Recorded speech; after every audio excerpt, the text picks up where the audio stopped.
नमस्कार. आज मी पुण्यातील नारायणपेठ येथे एक पुण्यातील प्रख्यात बांधकाम व्यावसायिक, झोपडपट्टी पुनर्वसन या क्षेत्रामध्ये कार्यरत असणारी संस्था केदार असोसिएट, आदरणीय दिलीप निवृत्ती निकम सर, त्यांना आनंदानं सगळेजण अण्णा असं संबोधतात. तर त्यांच्या घरी मी इथं आलेलो आहे, त्यांच्या निवासस्थानी आलेलो आहे. तर आदरणीय अण्णांची ओळख म्हणजे ते एम.कॉम पर्यंत त्यांचं झालेलं शिक्षण, त्यानंतर टाटा मोटर्स येथे त्यांनी केलेली नोकरी आणि त्यानंतर त्यांनीच केलेला स्वतःचा सुरू केलेला व्यवसाय.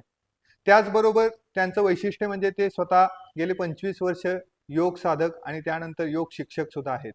व्यास युनिव्हर्सिटीतून त्यांनी योग शिक्षक डिप्लोमाची पदवी सुद्धा घेतलेली आहे आणि मोडी भाषेचे अभ्यासक म्हणून सुद्धा ते प्रचलित आहेत.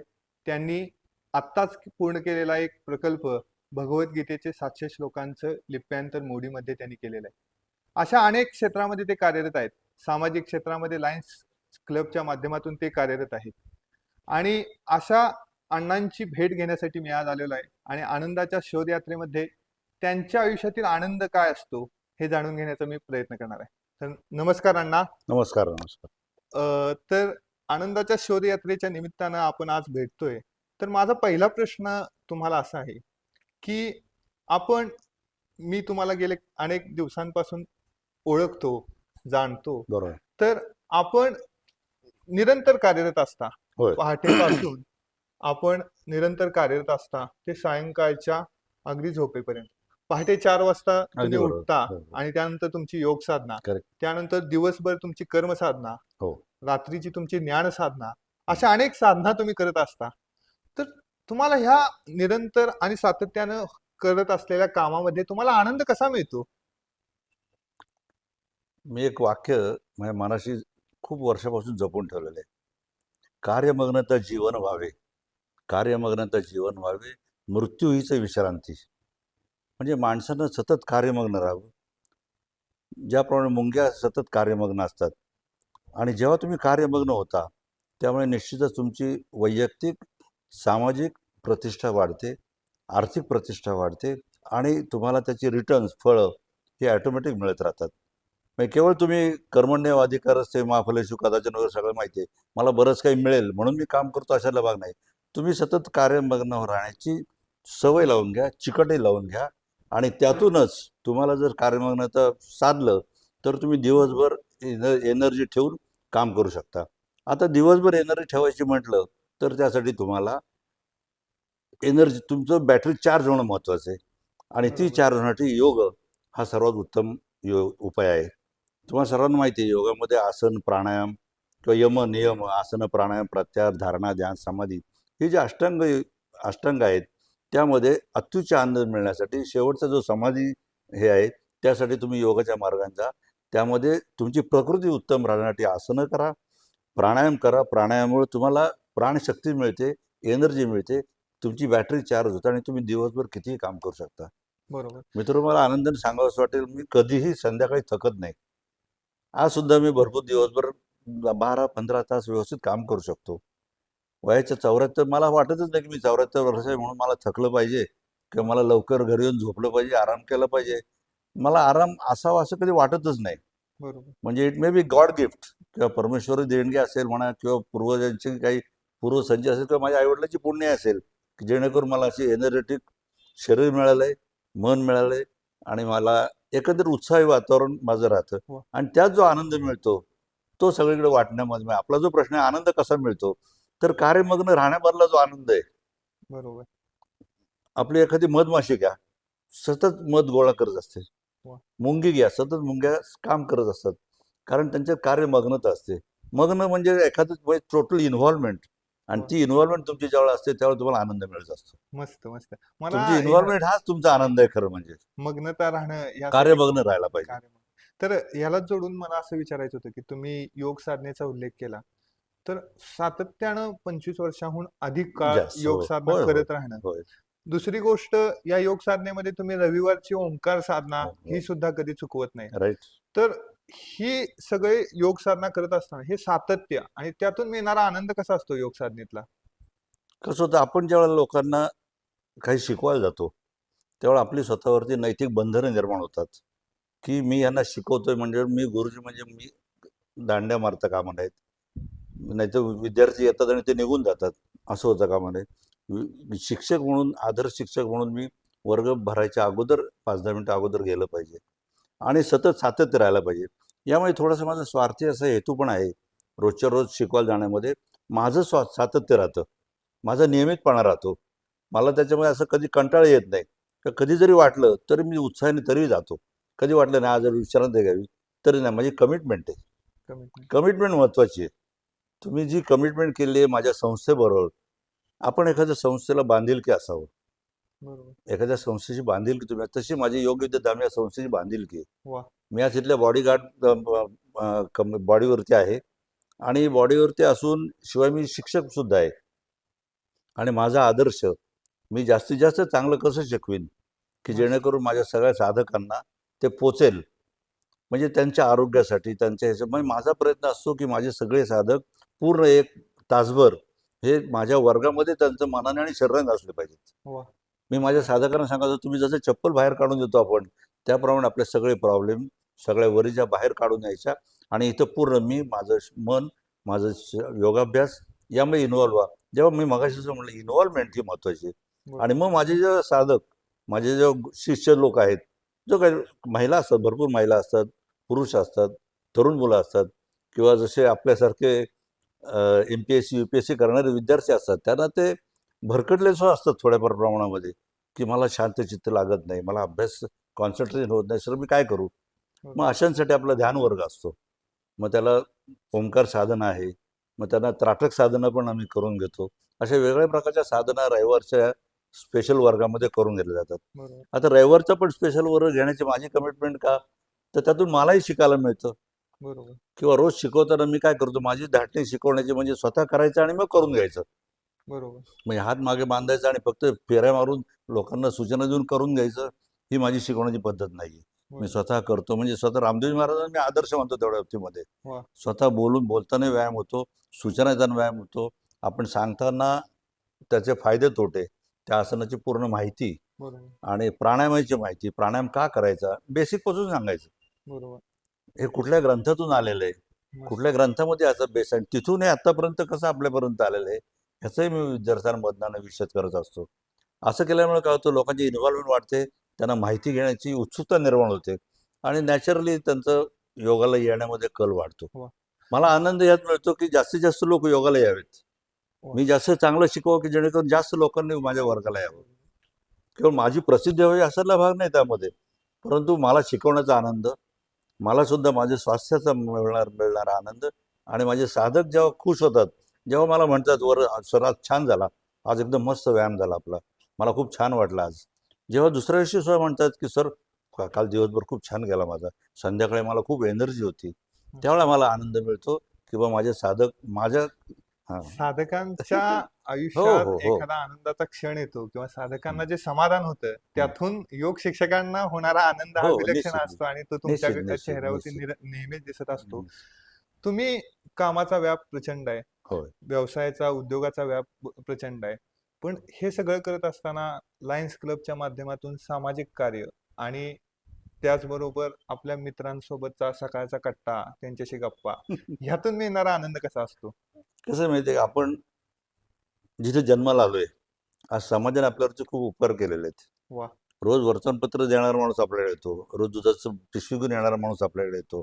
म्हणजे हा समाज तुम्हाला मदत करतो आणि म्हणून आपण चांगलं स्वास्थ्य आणि चांगलं जीवन जगू शकतो. म्हणजे या समाजासाठी आपण काहीतरी करायला पाहिजे ना प्रत्येकाने. वा. आणि मग त्यातून मी लायन्स क्लबचं जवळ 35 वर्ष झालं मी लायन्स क्लबचं काम करतो. अगदी वरच्या लेवलवरती बऱ्यापैकी मी डिस्ट्रिक्ट लेवललाही भरपूर काम केलं आहे. आणि लायन्स क्लबचं काम करता जो मिळणारा आनंद आहे, तो एक वेगळ्या प्रकारचा आनंद आहे.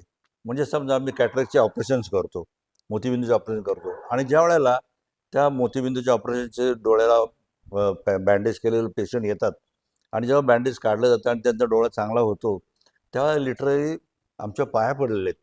वा. आंधळे लोक सुद्धा ज्यांना चांगले कॅटरॅक्टचे ऑपरेशन होऊन त्यांची नजर चांगली झाली, पाया पडतात. त्यांना आनंद वाटतो, की मला हे झालं. एक आजीबाई, एक प्रसंग सांगतो. एक आजीबाई अशा होत्या, की त्यांना कित्येक महिने किंवा कित्येक वर्ष त्यांना दिसत नव्हतं. केवळ कॅटरॅक्टचं ऑपरेशन करणं बाकी होतं.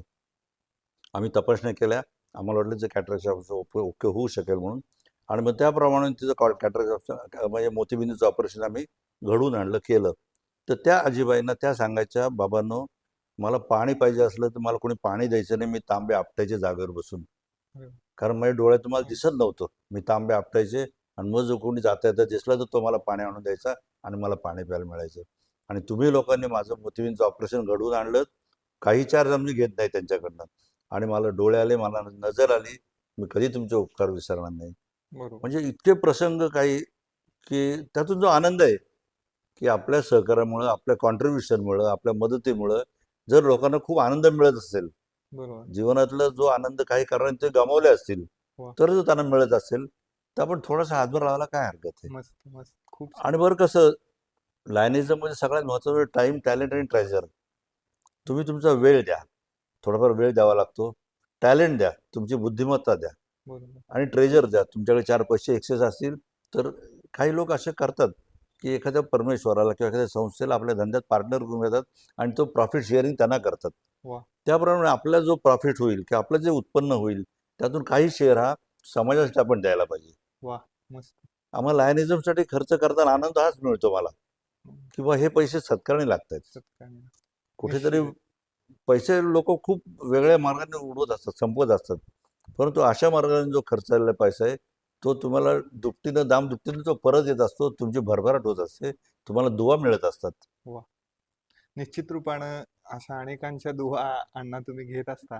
आणि हो. ह्या मुलाखतीच्या शेवटाकडे येत असताना मला असं विचारायचं आहे, की तुम्ही अनेक क्षेत्रात काम करता. म्हणजे हो. सातत्यानं तुमची ओळख करून देताना ती गोष्ट राहून गेली, की तुम्ही एम.ए. इंडॉलॉजी पण केलं. एम ए इंडॉलॉजी, व्हेरी हे गुड. हां. शिक्षण सुद्धा तुम्ही हो, हो, सातत्यानं हो. वयाच्या 70 नंतर सुद्धा चालू हो, ठेवलं. हो, हो. तर हे सगळं करत असताना आयुष्यातलं अल्टिमेट समाधान, अल्टिमेट सॅटिस्फॅक्शन जर म्हणलं, की हं. मला ह्या गोष्टीत खूप समाधान वाटतं किंवा ह्या गोष्टीत खूप समाधान आहे. तर ह्या टप्प्यावरून तुम्ही कोणती गोष्ट आहे, की तुम्हाला त्या गोष्टीत खूप समाधान वाटतं? तसं एक्झॅक्टली पिन पॉइंट असं करता येणार नाही. परंतु एकंदरीत समाजात वावरताना आपल्या आजूबाजूच्या लोकांना आनंद देणं, त्यांना आनंदी बघणं, वा. त्यांना सुखी बघणं, मग फिजिकली असो, मेंटली असो, मला आनंद मिळतो. म्हणजे माझ्या फॅमिलीला असो, माझ्या जवळपासचा. आता माझं सकाळी म्हणजे जो योगाचा वर्ग होतो, तो झाल्यानंतर जवळ तासभर आम्ही 20-25 लोक गप्पा मारत बसतो. सगळे वयस्कर आहेत, सगळे सुशिक्षित आहेत, सगळे चांगले वेगवेगळ्या प्रकारचे अनुभव त्यांच्या पाठीचे आहेत आणि ते वेगवेगळ्या प्रकारच्या एक्सचेंज ऑफ थॉट्स, हा एक प्रोसेस आमचा इथे चालू असतो. वा. जो तो आपापले अनुभव सांगत असतो, आपली माहिती सांगत असतो, आपलं नॉलेज वाढत जातं, मस्त. आपण एनरिच होतो, वा. आपलं नॉलेजही त्यातून एनरिच होतं. आणि हा जो 1 तासाचा आमचा आहे, आम्ही बाकी सगळे आमचे व्याप, म्हणजे घरचे व्याप, शरीरातले व्याप किंवा धंद्याचे व्याप, ऑफिसचे व्याप, हे सगळे विसरून आम्ही 1 तास आमच्याकडे देतो.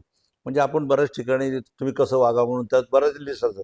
तुम्ही रोज योगासन करा, रोज तासभर व्यायाम करा, मित्रांमध्ये बसा, गप्पा गोष्टी करा. हे सगळं त्यातून घडून जातं. म्हणजे माझं योगासन होतं, तासभर मित्रांसाठी होतो आणि मित्र म्हणून आपुलकी नाती निर्माण होतात मग. वा. रोजच्या रोज तुम्ही एक्सचेंज ऑफ थॉट्स केले. माणसाला काय, बाबा मनुष्य हा समाजप्रिय प्राणी आहे. बरोबर. बेसिकली माणसाची व्याख्या करताना म्हणतात मनुष्य हा समाजप्रिय प्राणी आहे. आणि आपणही आपला समाज पाहिजे असतो. वा. आपला आई-वडील पाहिजेत, आपल्या मुलं-बाळं पाहिजेत, नातवंड पाहिजेत, शेजारी-पाजारी पाहिजेत, मित्रमंडळी पाहिजेत, गुरुजी पाहिजेत, शिष्य पाहिजेत. वा. हे जेव्हा सगळं तुमचं जीवन हे पूर्ण एनरिच झालंय आणि त्यातच मला आनंद मिळतो मग.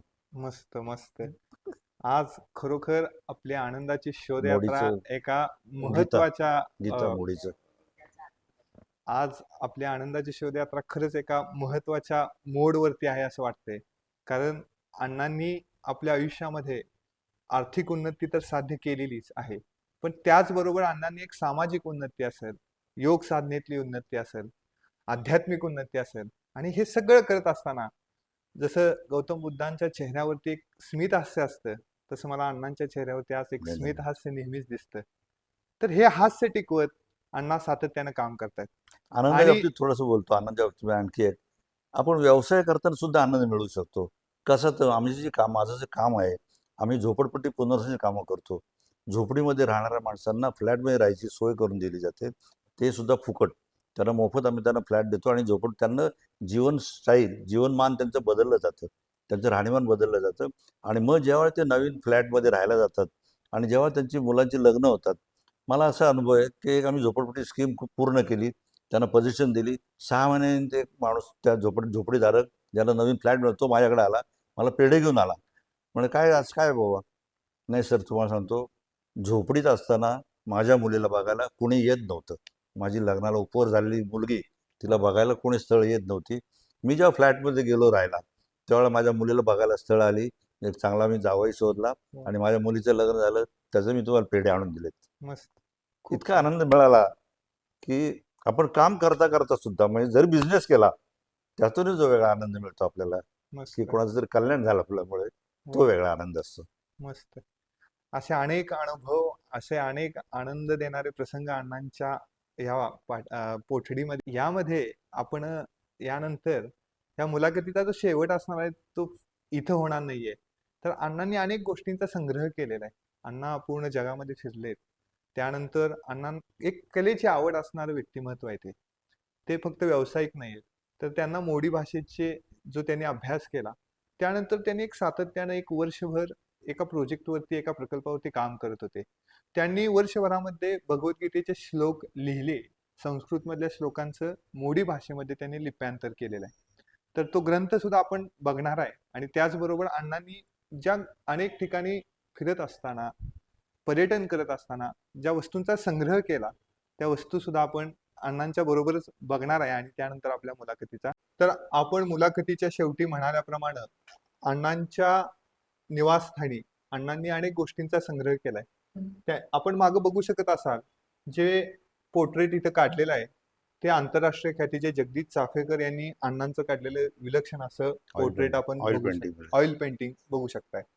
तर अण्णांना विनंती करतो की अण्णांच्याकडे असणाऱ्या वस्तूंचा संग्रह आणि त्यांनी काही पुस्तकं लिहिलेली आहेत, तर त्याविषयी त्यांनी माहिती सांगावी.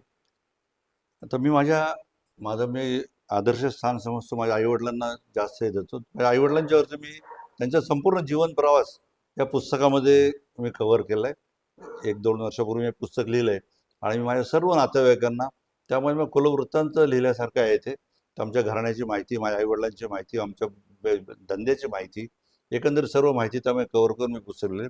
त्याचबरोबर माझे एक मित्र, त्यांनी कोतवाल म्हणून मित्र आहेत, त्यांनी सेल्फ मेड पीपल म्हणून पुस्तक केलेलं आहे.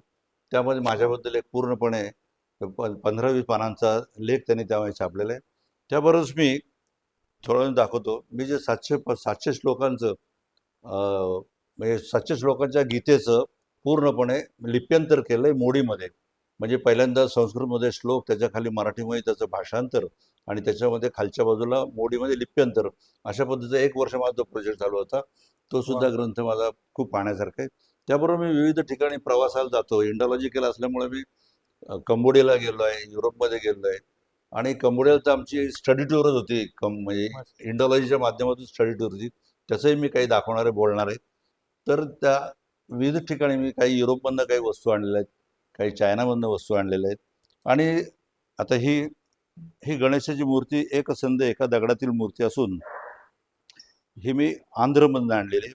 ही 6 हाताचे गणेश आहे, 6 हाताचा गणपती आहे. तसंच हे संगमरवराचे मला जी 2 नातवंड आहेत, तर त्यांचे सिम्बॉलिक अशी 2 नातवंडांचे चित्र मी कलर केले. तसंच हा एक हिमालयातून एक व्हाईट स्टोन आणलेला आहे. याला खालून लाईट लावला असता लाईट प्रकाशातून दिसतो, असं एक छानपैकी हा स्टोन आहे. अशा विविध वस्तू मला जमा करण्याचा किंवा गोळा करण्याचा किंवा त्याचं संवर्धन करण्याचा छंद आहे. त्याबरोबर मला आणखी सांगायचं, जुन्या वस्तू ज्या असतील त्याचं पुनरुज्जीवन करण्याचे मला हौस आहे. उदाहरणार्थ आता ही पेटी पहा. हा जो पेटारा आहे इथे, या पेटाऱ्याला मी जुनी ही दिवाणजीची बसायची आणि त्याच्यावर लिहिण्याची पेटी आहे, त्याला मी या फिरक्या तयार करून घेतल्या, या फिरक्या लावल्या. असाच हा माझा एक जुन्या काळातला दिवा आहे, जो 150-200 वर्षापूर्वीचा हा दिवा असून याच्यामध्ये पेट्रोल रॉकेल टाकून तो दिवा वातीसह लावता येतो. त्यानंतर इथे दौत सुद्धा दिसते. ही दौत, दौत आणि टाक आहे. पूर्वीच्या काळी पंतोजी लिखाण करताना टाकाने लिखाण करत असत, त्यामुळे ही त्या काळची दौत आहे आणि त्याच्यामध्ये शाई टाकून या टाकानं ते लिखाण करायचे. वास्तवात आमचं मोडी लिखाण जे आहे ते दौत शाई याच्यानंच ते असं चालायचं. मला शिवाजी महाराजांबद्दल ऑब्व्हियसली खूप प्रेम आहे. त्यामुळे शिवाजी महाराजांचं मी असं राज्याभिषेक समारंभ इथे मांडलेला आहे.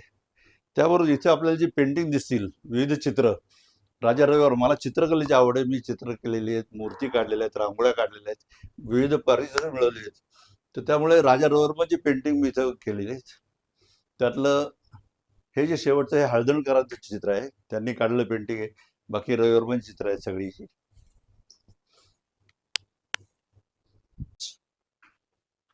आणि संभाजी महाराज,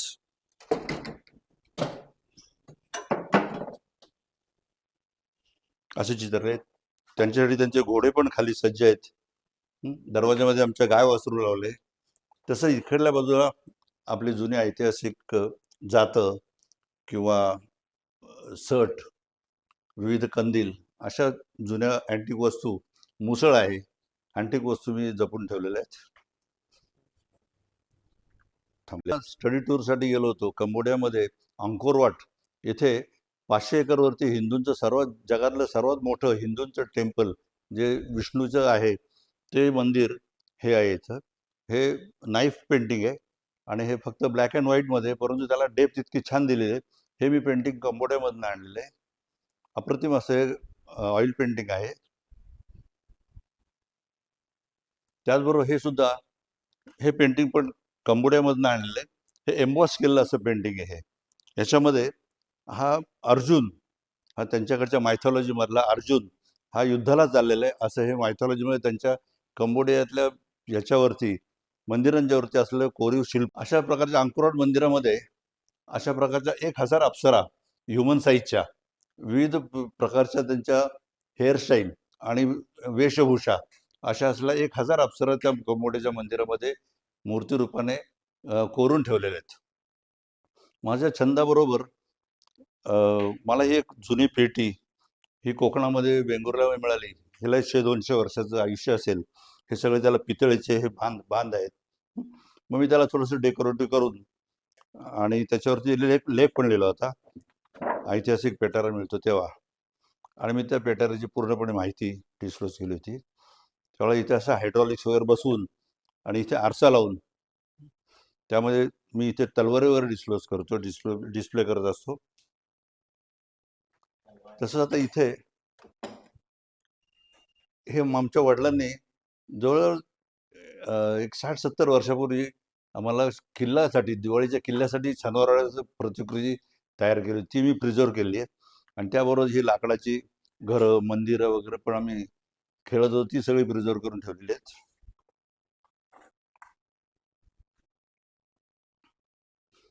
वरती की आपण फॉरेनला जातो, विविध ठिकाणी व्हिजिट देतो आणि आपल्याला असं दिसतं की तिथून आपण बऱ्याचशा वस्तू घरी आणतो आणि पेटीत ठेवून देतो वर्षानुवर्ष. मी तसं न करता बऱ्याचशा वस्तू मी विविध ठिकाणी गेल्यानंतर त्या गोळा करून आणल्या आणि प्रत्येकाला असे एक कप्पे तयार करून घेतलेले आहेत. आता हा कप्पा सिक्कीमसाठी आहे. यामध्ये याक आहे, गौतम बुद्ध आहे आणि सिक्कीमची संस्कृती यामुळे तुम्हाला दिसेल. त्याच्या वरचं जर पाहिलं तुम्ही तर हे दुबई आहे. दुबईचे तिथले टॉवर्स वगैरे आहेत. त्याच्यावरती कंबोडियातल्या तिथल्या डान्सर्स, कंबोडियातल्या हत्ती, कंबोडियाचा जो गणपतीचा प्रकार आहे तो तिथे दाखवलेला आहे. असे विविध प्रकारच्या मोमेंटो मांडून, ही जॅपनीज डॉल आहे. हे हाँगकाँग आहे, हे इथे चायनाचं आहे. हे मलेशियाचे ट्विन टॉवर आहेत. आणि आणखी एक सर्वात चांगलं म्हणजे हा युरोप आहे. युरोपमध्ये यामध्ये आयफेल टॉवर आहे, यामध्ये पिसाचा मनोरा आहे, इथे मोझेस आहे, इथे हेक्टर आणि इलियस यांचे वॉरसाठी चाललेले आहेत. तसं मॉस्कोला इमारतींचं आहे, रोममधलं पॅव्हेलियन आहेत. नंतर मोठे मोठे चर्चेस आहेत. असे सगळं विविध प्रकारचे हे मोमेंटोज मी एका ठिकाणी व्यवस्थित जपून ठेवलेले आहेत. आता हे प्युअरली इंडियन सिव्हिलायझेशन, इंडियन संस्कृतीबद्दल आहे. या इथे काही पितळेची मूर्ती आहेत. मागच्या बाजूला जे दिसतंय ते सुवर्ण मंदिर आहे. हे जे आहे ते हे दिल्लीचं स्वामीनारायण यांचं टेम्पल आहे. इथे हा मी नर्मदा नदीमध्ये गेलो, तिथला मी हा आणलेला दगड आहे. अशा विविध प्रकारच्या वस्तू मी मांडून या स्मृती जपून ठेवल्या आहेत, कारण मला अँटिक वस्तूची आवड आहे, तसं विविध कलाकृतीची आवड आहे. त्यामुळे ते रोजच्या रोज नजरेखालून गेलं की वेगळा आनंद मिळतो.